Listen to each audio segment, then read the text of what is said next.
Assalamualaikum warahmatullahi wabarakatuh. Selamat datang teman-teman SDP Research bidang pengabdian kepada masyarakat kelompok 9-12.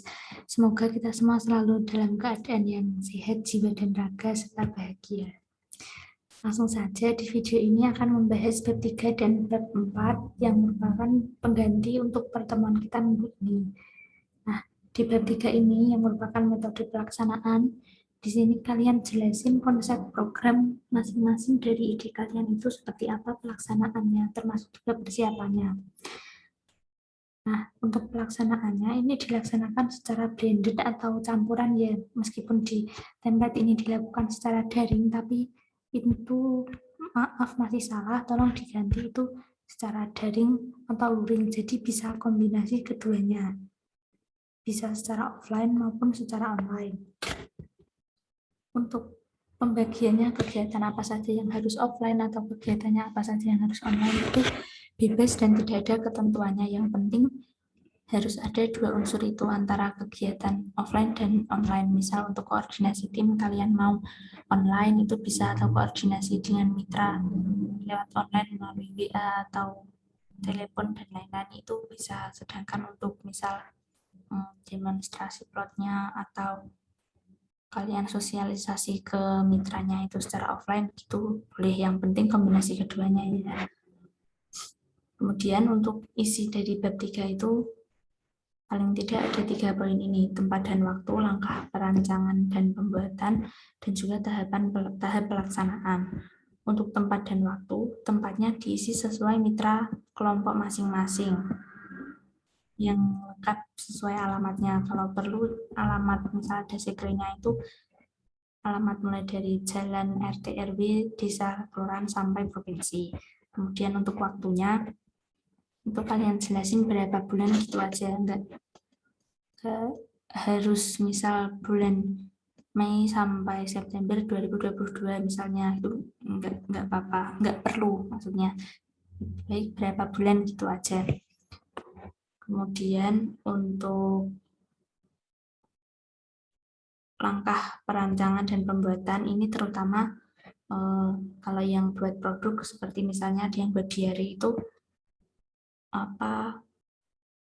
lebih baik sangat dianjurkan untuk dibuat poin 32. Kalau yang nggak ada keluaran berupa produknya atau programnya nggak buat produk apa-apa itu nggak dikasih, nggak apa-apa.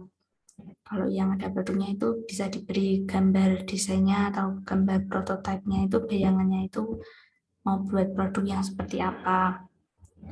Kemudian kalau misal yang bukan produk tapi mau juga dikasih poin 32 ini, yaitu langkah perancangan dan pembuatan, itu bisa diisi dengan tahapan persiapan dan penyusunan program. Itu ada seperti pemantapan ide, gagasan, dan lain-lain seperti pada contoh yang sudah di-share di grup juga.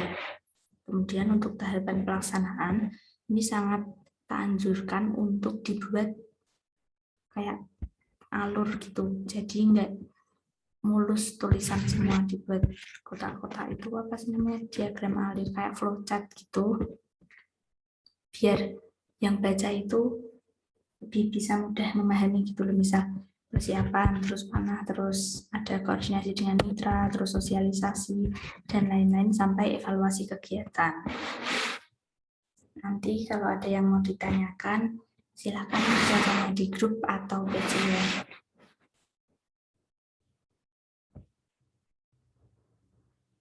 Kemudian di bab 4 yaitu biaya dan jadwal kegiatan. Nah ini untuk biayanya seperti yang pada contoh itu hanya rangkuman dari biaya yang terdiri dari 4 poin: penunjang, biaya habis pakai, terus transportasi, dan lain-lain. Nah itu di total. Itu kalian nggak harus buat lampirannya kok, jadi cukup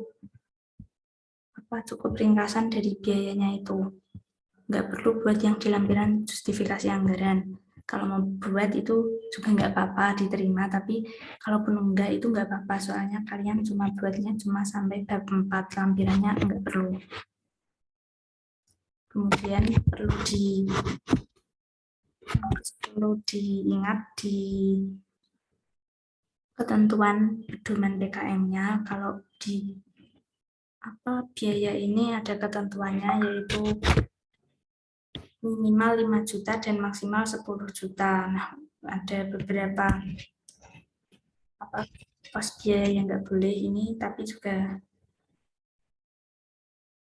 nggak perlu ditulis karena ini masuknya lampiran sebenarnya. Yang penting kalian biayanya itu yang logis, yang kalau transportasi itu nggak boleh lebih dari 20% dari operasional biaya yang kalian ajukan.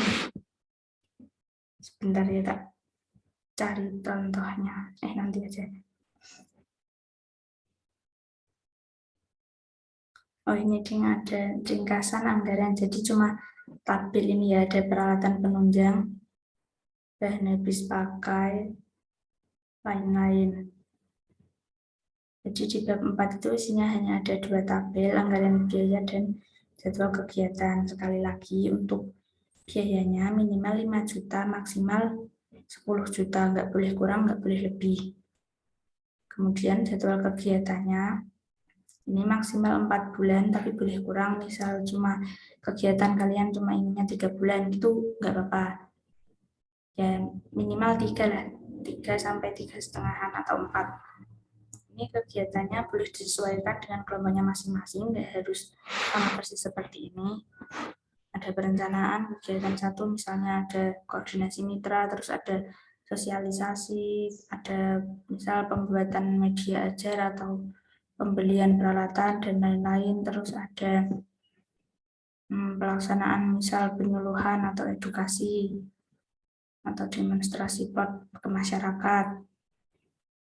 Intinya yang kalau terjun ke masyarakat, terus ada evaluasi program dan penyusunan laporan. Ini ada ya kalau ini, soalnya udah ada ketentuannya, laporan itu wajib, pura-puranya ya ini maksudnya, tapi terus di sini diberi person penanggung jawab. Nah, di sini diisi nama kalian.